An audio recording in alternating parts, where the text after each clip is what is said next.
Good morning, students. Welcome you all are in physical education class. Students, in the previous session, we have already discussed about the Olympic, Paralympic, Special Olympic, Olympic symbols, idols, objectives, values, and IOC, International Olympic Committee.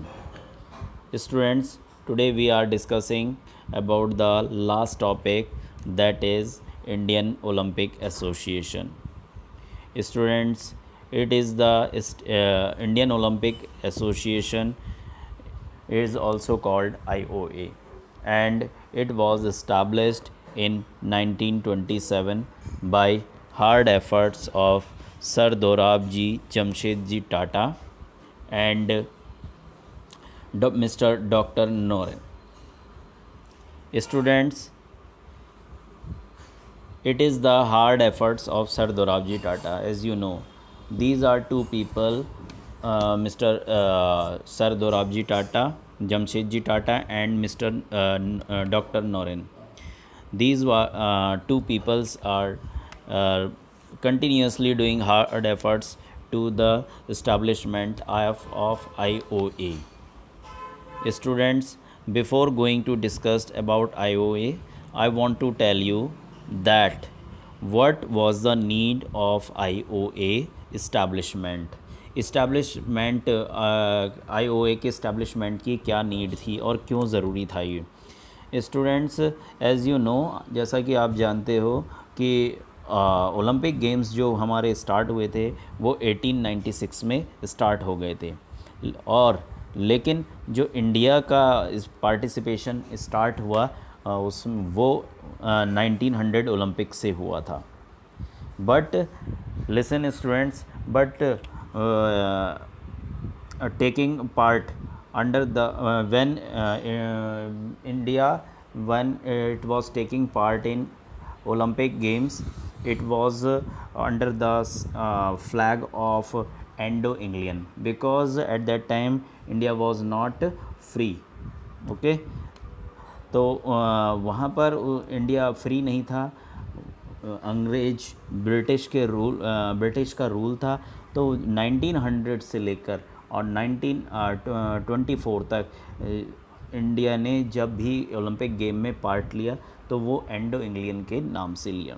जो भी इन्होंने 1900 से लेकर 1924 तक जो भी participation किया और जो भी इन्होंने मेडल्स जीते, पोजीशन होल्ड की, वो मेडल्स आज भी इंग्लैंड की पॉइंट्स टैली में काउंट किए जाते हैं. Okay students,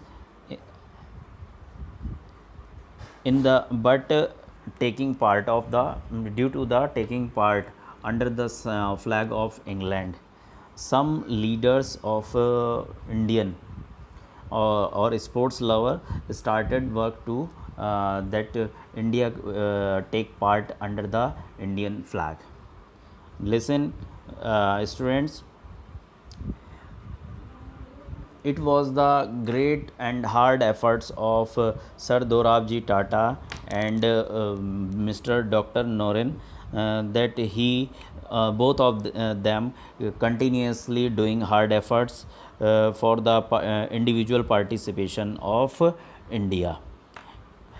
In and it was the result of their hard efforts that in 1927 India established IOA, because when any country of the world is taking part in the Olympic Games, then it should be registered through their National Olympic Committee, and National Olympic Committee should be affiliated by the International Olympic Committee. It is the process.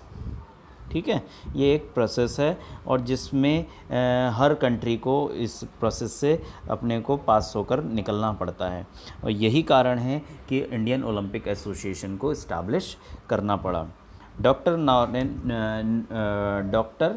Noren was the founder, president and secretary general of and sir Dorabji Tata.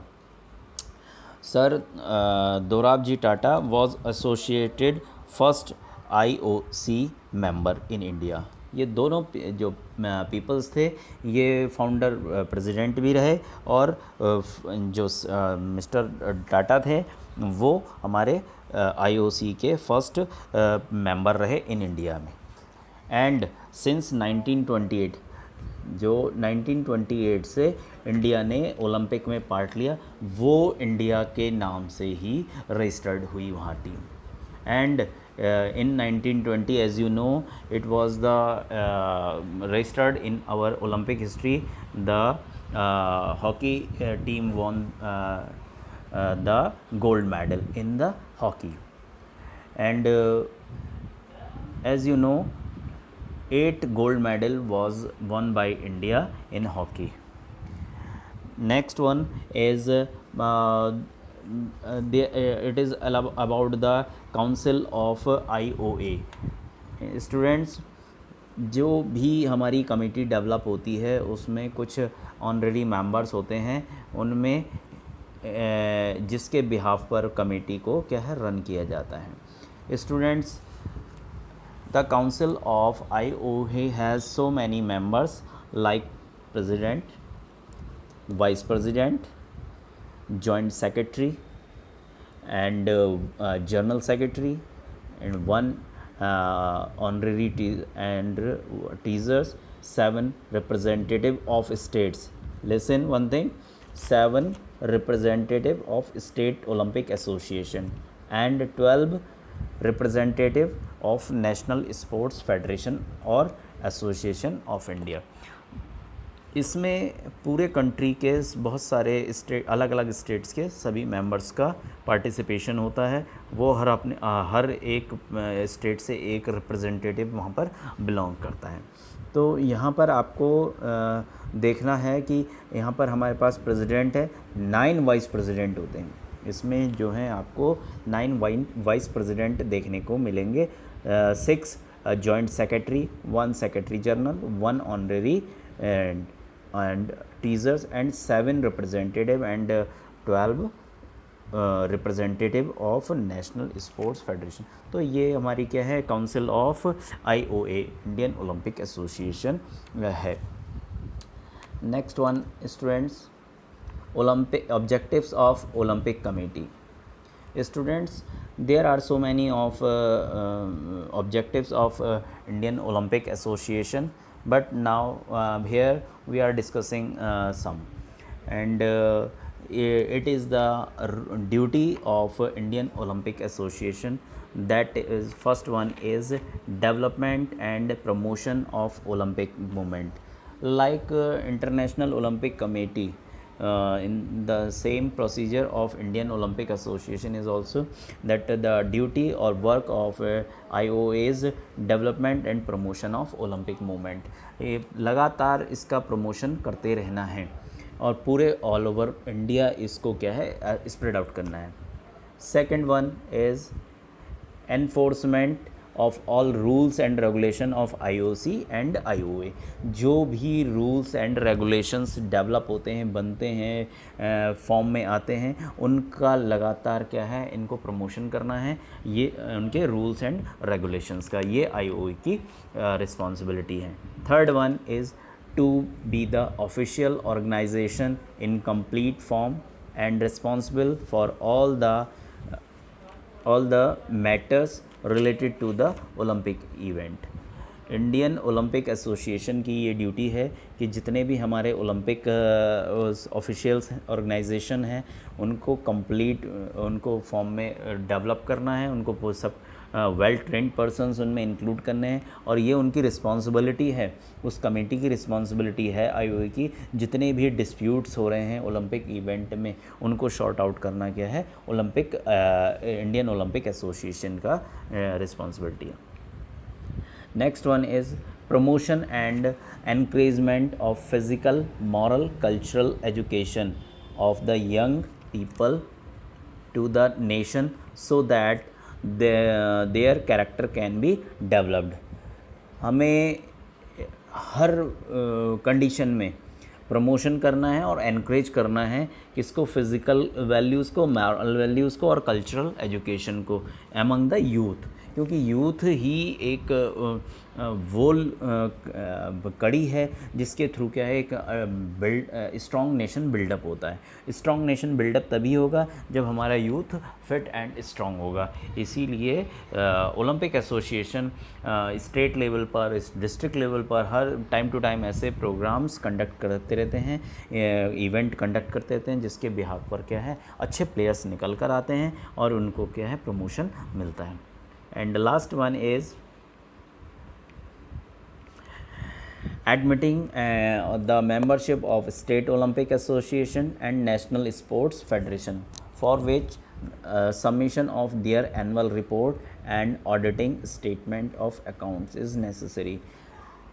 Students, आपको पता होना चाहिए कि हमारी government of India her country की government जो होती है वो स्पोर्ट्स के लिए फ़ंड रिलीज़ करते हैं, और फंड रिलीज़ करने के लिए हर प्लेयर को फैसिलिटी प्रोवाइड की जाती है। लेकिन ये वो प्लेयर्स होते हैं जो स्कॉलरशिप गेन करते हैं बाय थ्रू शोइंग अपनी जो टैलेंट है, अपना परफॉर्मेंस है उसके बिहाफ पर।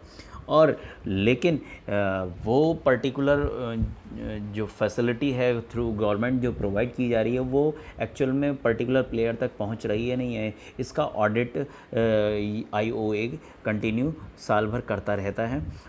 एक रिपोर्ट तैयार की जाती है, एनुअल रिपोर्ट, की किस पर्टिकुलर स्टेडियम से हमारे कितने अच्छे प्लेयर्स निकले हैं और वहाँ पर उनको कितने प्लेयर नेशनल लेवल के लिए, स्टेट लेवल के लिए क्वालिफाई कर पाए। इस तरह से क्या है ये ओलंपिक एसोसिएशन का वर्कआउट होता है। And these document should be deposit to IOA for the information. और इस तरह की जो डॉक्यूमेंटेशन है वो IOA के रजिस्टर्ड ऑफिस में सबमिट किया जाता है। So these all are about the this chapter.